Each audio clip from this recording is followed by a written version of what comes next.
আজকে বাড়িতে কুমড়ো শাক হয়েছে। দুটো ছোট ছোট ডাঁটা নিয়ে নিলাম, পাতা শুদ্ধ। এ দেখো কচি ডাঁটা, এই পাতাটা দিয়ে আমি শুক্তোর মতন ঝোল করব, ভালো লাগবে। দেখো কেমনি করি। এদিকে আমি কড়াই বসিয়ে দিলাম, কড়াইতে তেল দিয়ে দিলাম, সরষের তেল। এরকম বাড়িতে লাগাইলে গাছ যদি হয়, এখন তো কুমড়োর সিজন, যেখানে সেখানে দানা ফেলবে, হয়ে যাবে। আমিও ফেলেছি, হয়েছে। দেখো ডাঁটাগুলো একদমই কচি। আর এর আমি যেভাবে রান্না করি এভাবে করবে, ছোট বড় সবাই খেতে পারবে এই ঝোলটা। আমি একটু আদা দিয়ে দিলাম, বেশি না। দেখো একটু কালো সরষে দিয়ে দিলাম ফোড়নে। এবার আমি পাতাগুলো দিয়ে দিলাম।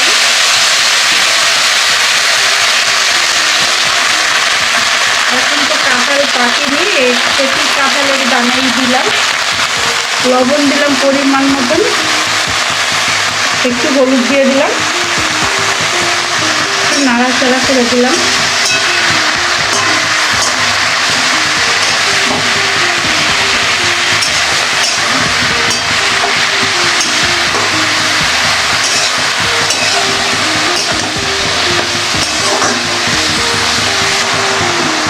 ঢেকে দিলাম। এদিকে ভাত বসিয়ে দিলাম, ভাত হচ্ছে।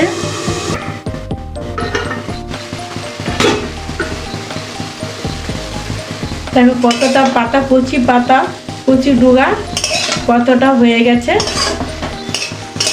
এবার আমি এটা জল দিয়ে দেবো বেশি করে। এটা জলটাই খুব উপকার, আর খেতেও ভালো লাগবে।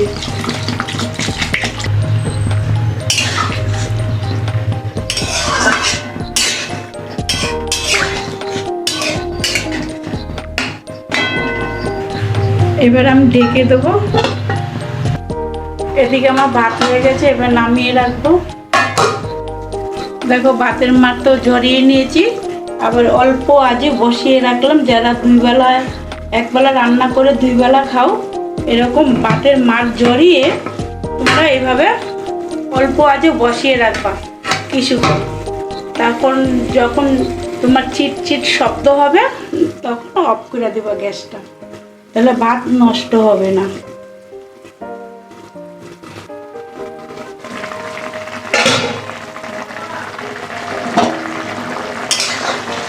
দেখো আমাদের তরকারিটা হয়ে গেছে। এটা একটা শুক্তো বলে, লঙ্কা মশলা ছাড়াই। তোমরা দেখতে পেরেছো আমি কিভাবে রান্না করলাম। এই ঝোলটা খুবই উপকার, ছোট বড় সবাই তোমরা খেতে পারো, এমনকি বাচ্চাদেরও খাওয়াতে পারো। কচি কাঁঠালের দানা পেয়েছি তাই দিলাম, পাকা দানা হলে আরো ভালো লাগে। আমার এটা সিদ্ধ হয়ে গেছে, এবার নামিয়ে রাখবো। আর তোমরা যদি মিষ্টি পছন্দ করো একটু চিনি দিয়ে দিলাম। আমি তো মিষ্টি একটু পছন্দ করি, আর তোমাদের যদি পছন্দ করো তাহলে দিতে পারো, এটা অপশনাল। একটু ফুটলে পরে নামিয়ে রাখবো। আমার কিন্তু এটা হয়ে গেছে, এবার নামিয়ে রাখছি। এর মধ্যে একটু ধনে পাতা খেলে দিতে পারো, আমার কাছে নেই, না দিলেও ভালো লাগবে। একটা সুন্দর আদা আর সরষের একটা সুন্দর একটা গন্ধ।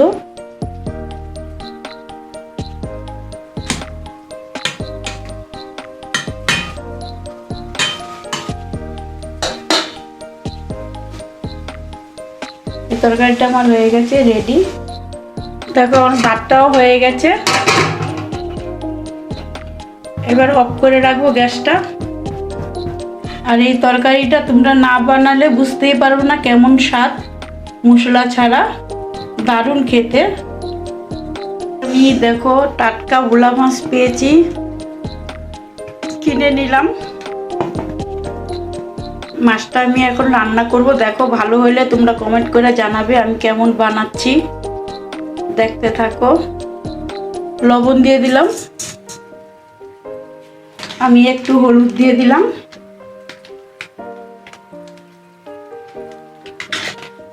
এবার ভালো করে মেখে নেব।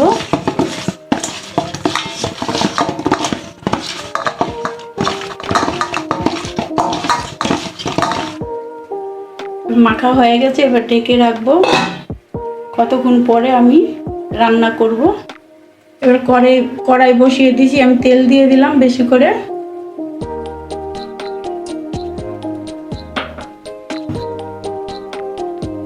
কাঁচা পাকা লঙ্কা নিয়ে নিলাম, কাঁচা লঙ্কা। এবার সর্ষে নিয়ে নিলাম পরিমাণ মতন। এবার পোস্ত নিয়ে নিলাম কতটা।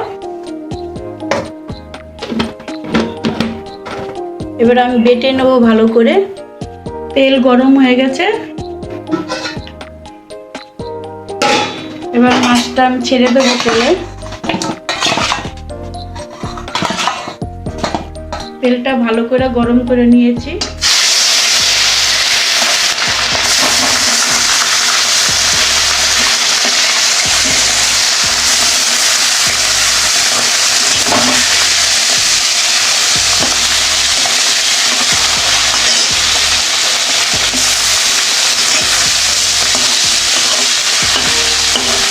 এবার মাছটা আমি ভালো করে ভেজে নেব।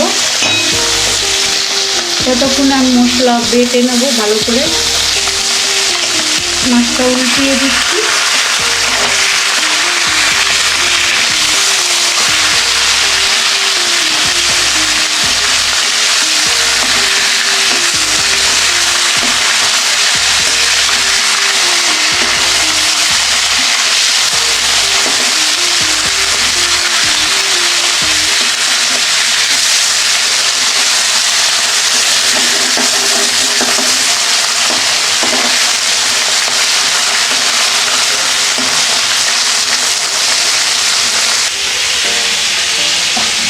ততক্ষণে বেটে নেব।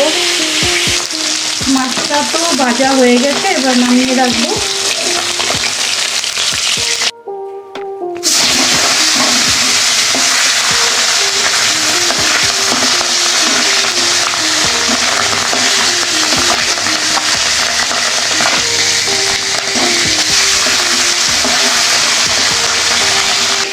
মশলাটা আমার বাটা হয়ে গেছে, এবার নামিয়ে নেব। বাটা মশলাই টেস্টি বেশি হয়। আমি আজকে বেটে নিলাম অল্প মাছ বলে।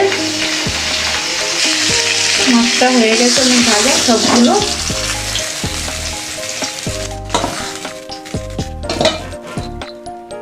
আর একটু তেল দিয়ে দিলাম, একটু কালো জিরা দিয়ে দিলাম। মশলাটা সুন্দর করে আমি বেটে নিয়েছি। এবার একসাথে হলুদ দিয়ে দেবো, একটু জল দিয়ে দেবো। আঁচটা কমিয়ে এবার মশলাটা দিয়ে দেবো। একটু মশলা জল দিয়ে দিলাম বাটিটা দিয়ে।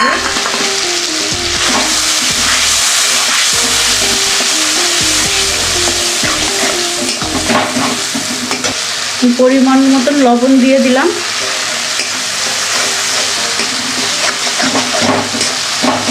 এবার ভালো করে মশলাটা আমি কষিয়ে নেব। মাছটা যা ভালো লাগবে না, ভেটকি মাছের মতো রান্না হবে। আর মাছ যদি টাটকা হয় যেমনি রান্না করো ভালো লাগবে খেতে।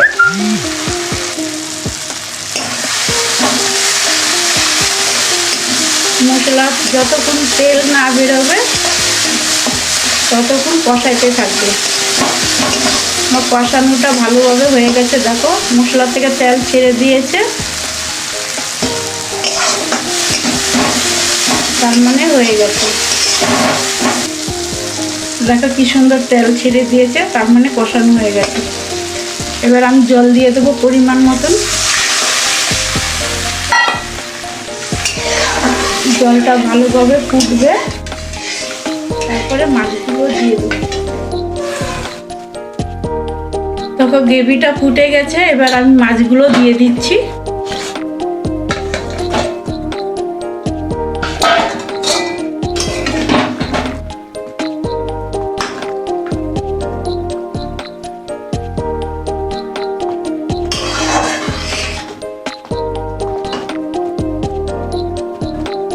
এবার ভালোভাবে ফুটিয়ে নেব, তবে আমার তরকারিটা রেডি।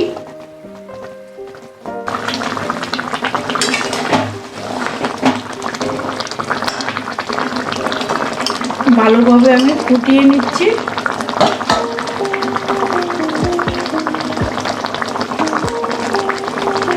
এবার আমি ধনেপাতা দিয়ে দিচ্ছি।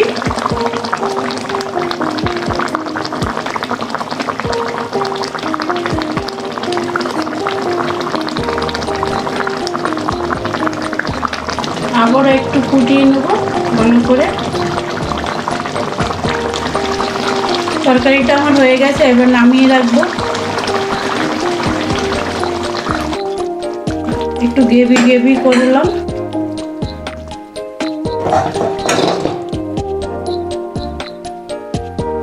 দেখো আমার রান্নাটা যদি তোমাদের ভালো লাগে কমেন্ট করে জানাবে, একটা লাইক দিতে ভুলো না যেমন। তবে আবার নতুন নতুন রান্না নিয়ে আসবো তোমাদের কাছে, তোমরা অবশ্যই কমেন্ট করে জানাইও।